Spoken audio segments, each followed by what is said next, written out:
वंदे मातरम वंदे मातरम सुजलां सुफलां मलयज शीतलां सस्य श्यामलां मातरम वंदे मातरम।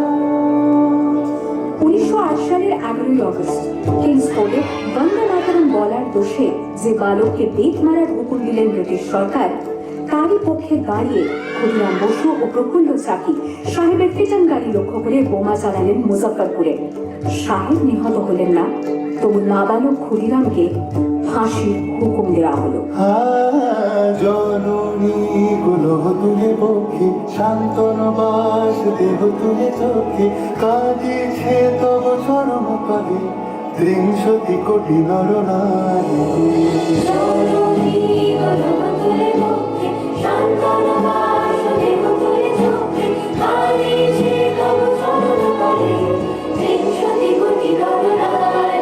আমি হাসি হাসি পড়ব ফাঁসি দেখবে ভারতবাসী। ও মা হাসি হাসি পড়ব ফাঁসি দেখবে ভারতবাসী। একবার বিদায় দে মা ঘুরে আসি। 9 সেপ্টেম্বর 1915 ইংরেজদের সঙ্গে সম্মুখ সমরের স্বাধীনতা ছিনিয়ে নিতে অস্ত্র আনার পরিকল্পনা করেন যতীন্দ্রনাথ মুখোপাধ্যায়। বালেশ্বরের সঙ্গীদের নিয়ে জাহাজ থেকে সেই অস্ত্র নামাতে গেলে ইংরেজ বাহিনী তাদের ঘিরে ফেলে। বুড়িবালনের তীরে লড়াই বাঁধে বিরাট ইংরেজ বাহিনীর বনাম বাঘা যতীন ও তার 4 সতীর্থদের। এককালে শুধু ভোজালি হাতে যিনি বাঘ মেরেছিলেন, সেই বীর সেদিন লুটিয়ে পড়লেন। যারা স্বর্গগত তারা এখনো জানে স্বর্গের যে প্রিয় জন্মভূমি এসো স্বদেশ তোদের মহাদেব খালু সেই মৃত্যু যারা জীর্ণ জাতির বুকে জাগালো আশা মন মলিন মুখে জোগালো ভাষা। আজি রক্ত কমলে গাথা আজি রক্ত কমলে গাথা মানলো খায় বিজয় লক্ষ্মী দেবতাদের করে মুক্তির মন্দির শোকানো করে কত প্রাণ হলো বলিদান। লেখা আছে অশ্রু জলে লেখা আছে অশ্রু জলে। 18 এপ্রিল 1918 মাস্টারদা সূর্য সেন ও তার 65 জন শিষ্য মিলে পরিকল্পনা করে চট্টগ্রামে ব্রিটিশ পুলিশের অস্ত্রাগার লুট করেন এবং তারপরে লুকিয়ে আশ্রয় নেন জালালাবাদ পাহাড়ে। এর 4 দিন পর ব্রিটিশ বাহিনী খুঁজে বার করে মাস্টারদা ও তার সঙ্গীদের। সেদিনের অস্তমিত সূর্য ছিল সূর্য সেনের রক্তে আহ্বান শোনো আহ্বান আসে মাথায় বলতে দুস্তার দুস্তার ফেলে কন্যার মতো বেরিয়ে। আহ্বান শোনো আহ্বান আসে মাথায় বলতে দুস্তার দুস্তার ফেলে কন্যার মতো বেরিয়ে। যুগ সঞ্চিত সঙ্গী দিয়েছে সারা মগের সঙ্গী সূর্যের নদী ধারা যাত্রা শুরু উৎসাহ শুধু দুর্বার লেগে ধরি মুক্ত শব্দী যাত্রা শুরু উৎসাহ শুধু দুর্বার লেগে ধরি মুক্ত শব্দী। এই শুধু সুপ্ত যে নবকারী জেগেছে রণসাজে সেজেছে অধিকার অর্জনে। এই শুধু সুপ্ত যে নবকারী জেগেছে রণসাজে সেজেছে অধিকার।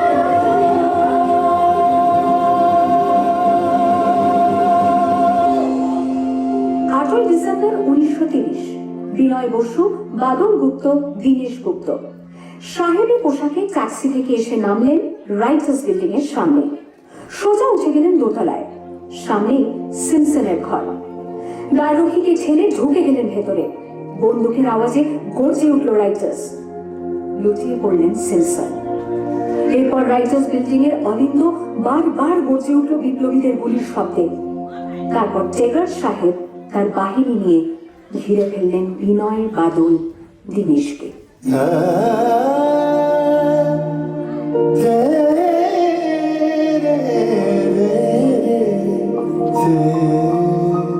দুর্গম গিরিকান্তার মরুদস্তর পারাবারোহী লঙ্ঘিতে হবে রাত্রি নিশীতে যাত্রীরা বসিয়া।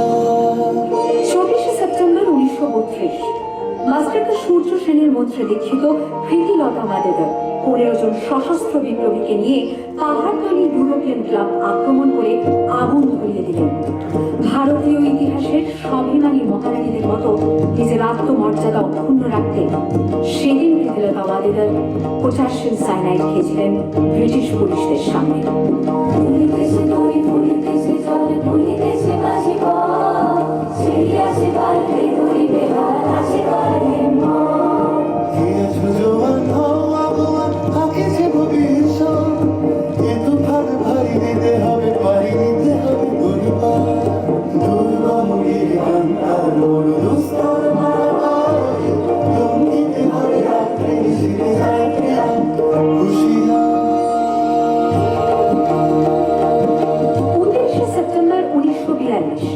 তমলুকের মাটিতে কয়েক হাজার ভারতীয়কে নিয়ে যিনি পুলিশ স্টেশন ঘেরাও করার লক্ষ্যে কেটেছিলেন, সেই সত্তরোর্ধ্ব মাতঙ্গিনী হাজরা পুলিশের নির্মম গুলিচালনা ও লাঠিচার্জ সত্ত্বেও তার হাতের পতাকাটি মাটিতে পুঁতে দেন। আর ঠিক তার পরের বছর 1943-এর 30শে ডিসেম্বর জাপান সরকারের অধীনে থাকা আন্দামান দ্বীপ সেদিন হস্তান্তর করা হলো ইন্ডিয়ান ন্যাশনাল আর্মিকে। পোর্ট ব্লেয়ারের মাঠে তিরঙ্গা পতাকা তুললেন সুভাষচন্দ্র। এটাই স্বাধীন ভারতের মাটিতে প্রথম তেরঙ্গা ঝান্ডা। আইএনএর commander in chief Subhashchandra Bose হলেন ভারত, যাকে স্বীকৃতি দিয়েছিল 18টি দেশ। শুনে কেউ না, সে কবে একলা চলো